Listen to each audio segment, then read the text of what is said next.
What the flick, everybody? Welcome to the show. Ben Mankiewicz, Christy, Lemire, Alonso, Duralde, Matt Atchity, coming right at you. Exactly. Don't mess with Matt. Two big movies this week, Skyfall and Lincoln, without vampires. We're going to start with Skyfall? Skyfall, yeah. You're doing Skyfall, all right. So this is the third James Bond film with Daniel Craig, who was my personal favorite James Bond to date. You are his favorite movie critic. Am I? Yeah. Who knew? That's good to know. So this time MI6 is under attack from an enemy that seems to be everywhere. There is cyber terrorism. There's a threat of death everywhere. Javier Bardem is a villain trying to get revenge back on MI6. Judi Dench may or may not be on James Bond's side this time. Nothing is trustworthy. Take a look. Country. England. Gun. Shot. Agent. Provocateur. Murder. Employment. Skyfall.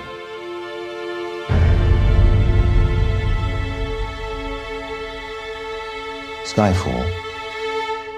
Done. Some men are coming to kill us. We're gonna kill them first.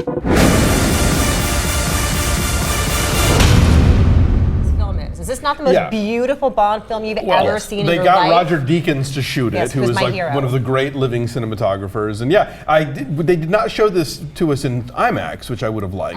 Beautiful. And I want to see it again in IMAX, just to look at this movie again, if nothing else. I mean, it is extraordinary. I think it's one of the best Bonds ever.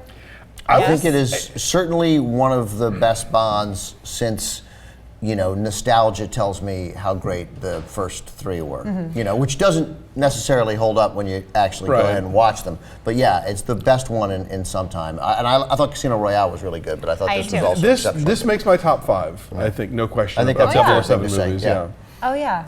Yes, go. I like this a lot. I will say it's a different Bond movie because it's not a popcorn movie. And that's a big change, I think, for most of the Bond films. It's meaty. You have an emotional arc, and by the end of it, you feel real emotions. Whereas most of it, it's like, oh, there's the quips and the girls and the action, and that's all fun. Yeah, there's But actual this one, characters. there's actual character development, and you really kind of buy the relationships in a way that I think you hadn't before. And the fact that there's vulnerability and weakness to him here makes him that much more compelling. I mean, he's not totally slick all the time. He doesn't get out of everything seamlessly every time. He's a little beat up and a little tired, and I like that about him. I mean, Daniel Craig is still sexy and muscular and gorgeous and all that, but there's weakness to him that makes him more interesting. Is that what it is? Totally. He didn't go to the gym? No, I agree. I think he's probably the most.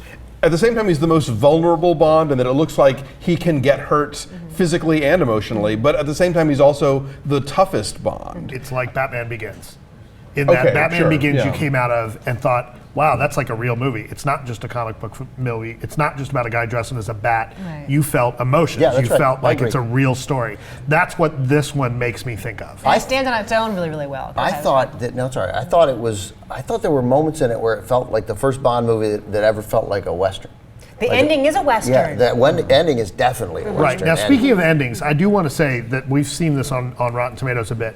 I would advise people to be very careful about what reviews that they're reading. Oh, yeah. And if you don't want to have things spoiled, don't read any reviews. This is a time that I'll pitch Trust the Score. And this may be the first Bond movie that has spoilers when you think about it, because really the rest of them, as good or bad, they are definitely formulaic, and this one I think isn't. And so, there are definitely spoilers. There are Tread carefully. Yeah, there are character revelations that I don't want to know about beforehand. Right. And I've seen get leaked out a little bit, which I'm like, don't tell people that. Yeah, no, definitely. It was fat. I don't know.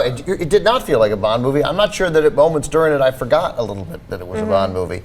And also, they were able to do what I thought that the other Bond movies have failed to do, which is bring about sort of welcome in the history and the shared knowledge of Bond, and do it in a really sort of effective, fun way that didn't take you out of the current movie. Yeah, and then you've got Sam Mendes directing it, who, not your first choice probably for a Bond movie, and he's made some movies I'm not fond of, but I think this time he really he nails it. He hits the target. You don't necessarily expect action from him. I mean, outside of Jarhead, and we should talk about Javier Bardem.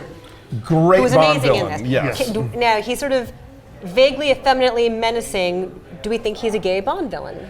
What would you explain it? A case could be made, and definitely I think he, of the people who have tied James Bond to a chair over the last 50 years, he gets the most sort of like, you're tied to a chair, out of it, you know, which is interesting. But is there any way to interpret that scene where he's tied to the chair that Javier Bardem is not gay?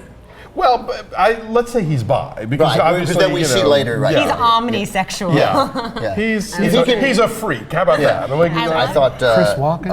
I thought Naomi Harris was really good. Yes. I thought Very sexy. And sexy, and also just again, as with the rest of the movie, unlike so many Bond women, there's character there. There's a depth to her that you felt like, oh, this is a person making some difficult decisions in her life. And I have to say, it really bothered me as someone who loves all the Bond movies, and is, you know, it really bothered me how unshaven Daniel Craig was for the beginning of the movie, and then that pays off really well. Yeah, it's a good, great payoff sexy, of that. beautifully photographed scene, and yeah, she's a badass. She's totally his equal. It bothered you that Bond wasn't shaved? He's Daniel Craig. Yeah, no, but James Bond is a well-kept, clean-shaven. Hey man, it's 2012. It doesn't matter. Yeah.